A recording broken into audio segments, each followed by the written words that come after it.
We're going to delve into this a little deeper with Richard Johnson, who is a lecturer in US politics and international relations at Lancaster University in England.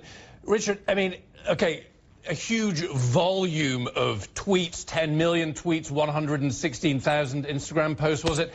But what about the level of sophistication? Was this a sophisticated operation in your view?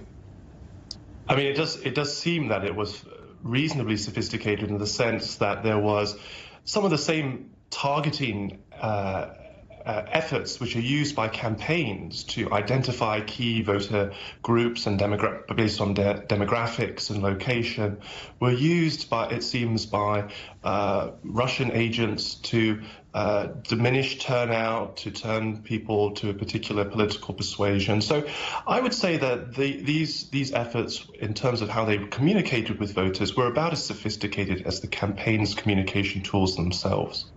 And, I mean, creating racial divisions isn't, I mean, racial divisions in this country, that's sadly a fairly easy scab to pick. I mean, I wonder the ongoing impact of this in this country. I mean, is this going to cause societal problems well beyond 2016? Well, I would say, first of all, I think that they were in some ways pushing on an open door when it came to some of the racial discontent. I mean, one of the key flaws, I think, of the Clinton campaign strategy was it was premised on the notion that Hillary Clinton would be able to replicate 2012 levels of turnout among the African-American community.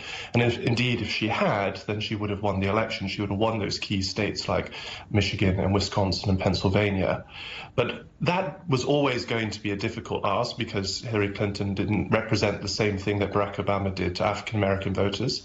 And the Clinton administration had difficult relations with some African Americans due to some of the legislation passed during his tenure. So there was discontent already, and I think that the operatives, it appears, took advantage of that as a way of further diminishing turnout, which was already pretty shaky. And, I mean, the social media companies themselves are coming in for some criticism for perhaps not doing enough, not cooperating enough with authorities. Is that going to cause them problems?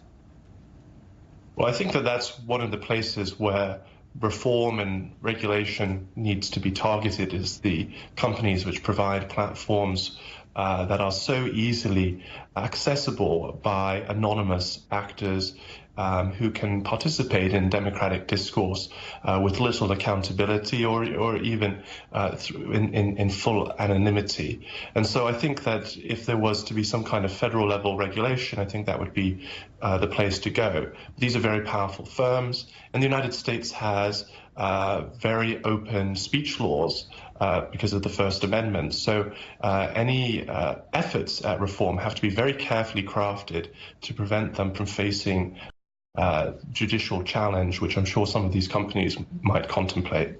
Yeah, listen, I mean, you just mentioned the First Amendment. I mean, obviously, we are not going to be able to stamp out this kind of behavior in its entirety. I don't believe there's a way that can be done. So how do we learn to live with this, and do we as voters, as consumers, have to just be a little bit more conscious that everything that we read online may not be true, may be malevolent? I think that people have to go in with a critical frame of mind, and they have to question the sources that they read and where these sources are coming from. Of course, foreign meddling in elections is not new. Of course, indeed, the United States has done its own fair share in the Cold War. Famously, the 1948 election in Italy, the United States wrote letters to Italian families threatening that the Pope would be very unhappy if the communists won that election. So there have always been efforts to sway elections. That's not to justify it by any means, but what it does mean is that citizens have to really try to gather a wide range of evidence when they're making up their minds when they cast their vote. Richard, thank you very much for joining us. We appreciate your time. Thank you.